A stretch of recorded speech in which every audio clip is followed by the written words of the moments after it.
ایک نوجوان گانے گایا کرتا تھا، اس کی آواز اچھی تھی۔ حضور غوث پاک رضی اللہ تعالی عنہ نے اس سے منع کیا۔ ایک دن راستے میں جب اس کی ملاقات ہوئی حضور غوث پاک رضی اللہ تعالی عنہ سے، تو حضور غوث پاک رضی اللہ تعالی عنہ نے اس سے منع کیا، اے نوجوان تیری آواز اچھی ہے، تو گانے مت گایا کر۔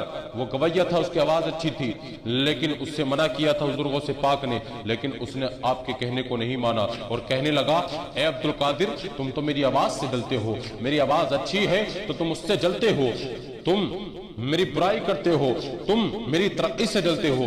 اللہ اکبر کبیرہ۔ جب اتنا کہا حضور غوث پاک رضی اللہ تعالیٰ عنہ جب وہاں سے گزرے، وہ نوجوان چلا گیا تو دیکھتے ہی دیکھتے چند دن گزرے تھے، لیکن اس کی آواز اچھی تھی تو لوگ اس کو بلایا کرتے تھے، لیکن اب دیکھتے ہی دیکھتے کچھ دن میں ہی اس کی آواز بگڑنے لگی۔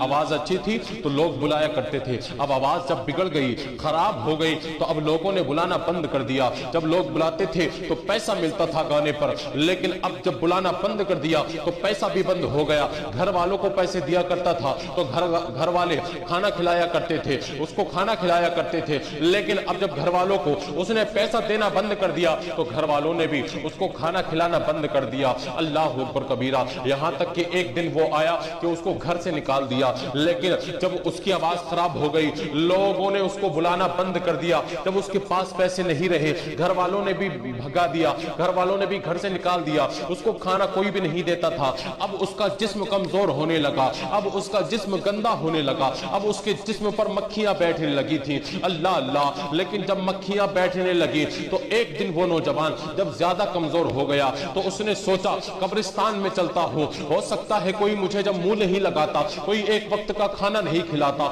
تو میرے مرنے کے بعد میں مجھے کوئی کاندھا بھی نہ دے۔ وہ نوجوان قبرستان میں آ کر کے بیٹھ گیا۔ اس نوجوان نے جب اپنے آپ کو قبرستان میں لے آیا، جب وہ نوجوان قبرستان میں آ کر کے بیٹھ گیا، اللہ اکبر کبیرہ، اس نے سوچا تھا کہ کوئی مجھے کاندھا نہیں دے گا، جب میں مروں گا تو قبرستان میں ہی رہ جاؤں گا۔ لیکن جب وہ قبرستان میں آ کر کے بیٹھا، اسی قبرستان سے حضور غوث پاک رضی اللہ تعالیٰ عنہ کا گزر ہوتا ہے۔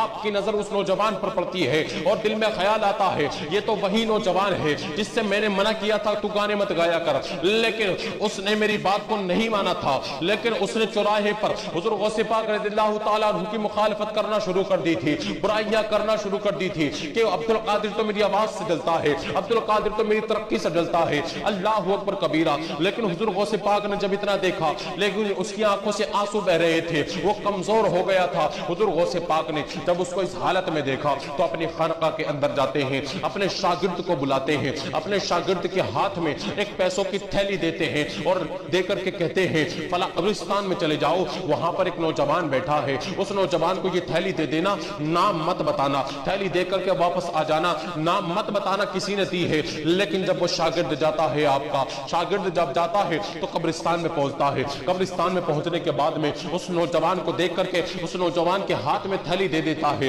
اور تھیلی دینے کے بعد میں جیسے ہی تھیلی دی، اس نوجوان نے اوپر نظر اٹھا کر کے دیکھا تو کہا، اے فلاں شخص تم کون ہو؟ یہاں اس جگہ پر کوئی ایسا شخص موجود نہیں ہے جو مجھے ایک وقت کا کھانا کھلا دے، کوئی مجھے منہ تک لگانے کو تیار نہیں ہوتا ہے، تم اتنے مہربان کیسے ہو گئے؟ یہ کس نے دی ہے مجھے پیسوں کی تھیلی؟ کون اتنا مجھ پر مہربان ہو گیا؟ اللہ اللہ۔ جب اتنا کہا تھا تو آپ کے شاگرد نے کہا تھا کہ مجھے صرف حکم تھیلی دینے کا ہوا ہے، مجھے نام بتانے کا حکم نہیں ہے، میں جا رہا ہوں۔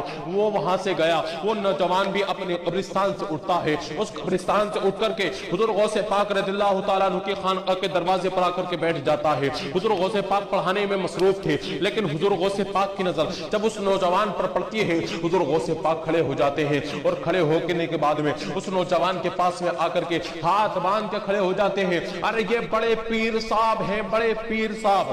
آج کل کے پیر صاحبوں کو، آج کل کے پیروں کو، آج کل کے مرشدوں کو اپنے مریدوں سے ملنے کا وقت نہیں ہوتا، امیروں کے گھروں میں زندگی گزارتے ہیں، غریبوں کو منہ تک نہیں لگاتے ہیں، لیکن یہ بڑے پیر صاحب ہیں، یہ کتنے بڑے پیر ہیں، یہ اتنے بڑے پیر ہو کر کے اپنے اس نوجوان سے مل رہے ہیں جو آپ کی مخالفت کرتا تھا۔ اللہ اللہ۔ لیکن آپ نے اس نوجوان کو دیکھا، دیکھنے کے بعد میں اس کے سامنے کھڑے ہو گئے آ کر کے اور کہا کہ اب بھی کسی چیز کی کمی رہ گئی ہے؟